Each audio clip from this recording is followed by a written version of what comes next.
Here we go again. It's time for the second Grand Prix to be held at the Red Bull Ring in Austria. This time it's not called the Styrian Grand Prix, it is actually the Austrian Grand Prix. The Grand Prix was supposed to go on here instead of the one last week, which was, I think, supposed to be Turkey originally, but then COVID happened and we had to have two here, which I don't mind. We had that in 2020 as well, and I quite enjoyed both of those races. Pretty boring race last time out. Verstappen cruised to victory with a margin of about 20 seconds, wasn't it, Dylan? So, comfortable win for Verstappen. Do you think Mercedes are going to be able to pull something out the bag and come back and fight Red Bull consistently this weekend? I think they might be able to do something, as in practice two, Mercedes were 1 and 2, so that was good to see, although they had a shocking first practice with Hamilton P7. Can't remember where Bottas was, but hopefully they'll be able to improve this weekend. I would say that I would hope that they get upgrades over the summer break, but they have decided to stop upgrading the Mercedes already, and Hamilton's not happy with the decision of the team. Yeah, I heard that about that as well. They aren't doing much in terms of upgrading the W12, which focus on 2022 with the new regs. But to be honest, if I was them, it's an extra championship, 8 in a row. I'd have a go for it. And also from a fan's point of view, from a neutral's point of view, I really don't want just to see Red Bull run away with it this year. I want a tight battle down to the wire, whether that be with Red Bull, Mercedes, whatever. I don't just want Red Bull or Mercedes winning with 5 races left. I want Abu Dhabi 1 point between both between the two drivers at the top of the standings, and it being a proper battle for the world championship like we haven't seen in many years, really. Pretty much since Nico Rosberg and Hamilton back in 2016. So it's been a good 5 years since we've had a proper championship battle towards the end of the season. And yeah, it doesn't look at the moment like we're going to be able to have a proper one unless Mercedes pull back against Red Bull, Verstappen make some mistakes, or Red Bull are hit by reliability. But Red Bull at the moment are the team to beat, and Mercedes definitely are chasing for the first time, really, in the hybrid era, isn't it, Dylan? They haven't usually been the team behind. No, it's the first time, as you said, since they've been behind, not leading the championship. Although they were fighting with Ferrari in 2017, 18, and 19, but that was the last time since they haven't been leading the championship comfortably.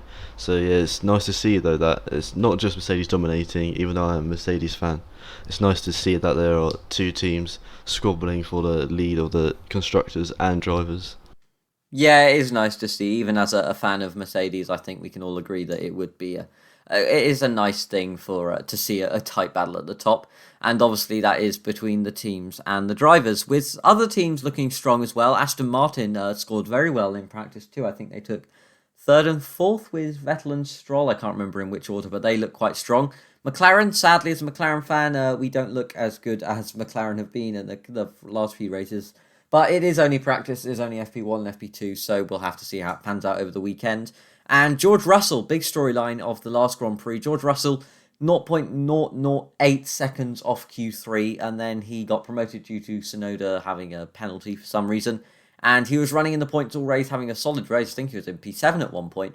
But Williams' reliability let him down, and he had to retire. So that man is putting in good performances, but it just seems to be that it's not meant to be his point scoring for Williams. But hopefully, if he keeps up with that pace in this circuit again, then maybe finally we can get George Russell scoring some points. Wouldn't that be nice, Dylan?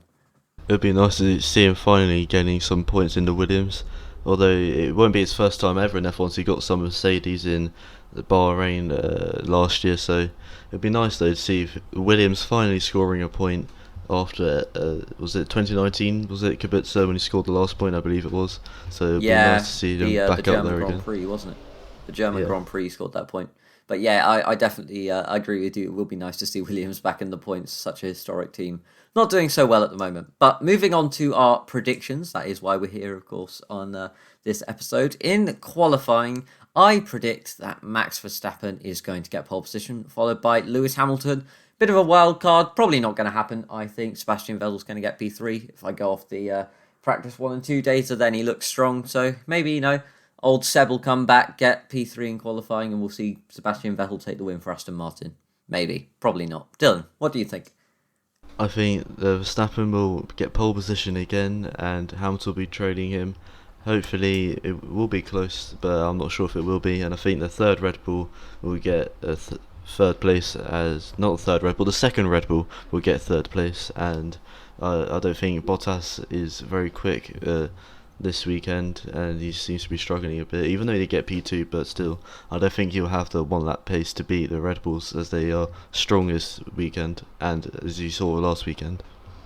Yeah, I can certainly see that happening. Probably a bit more probable than my prediction of Sebastian Vettel, as his name actually is, getting P3. But you never know. We can dream. We can dream.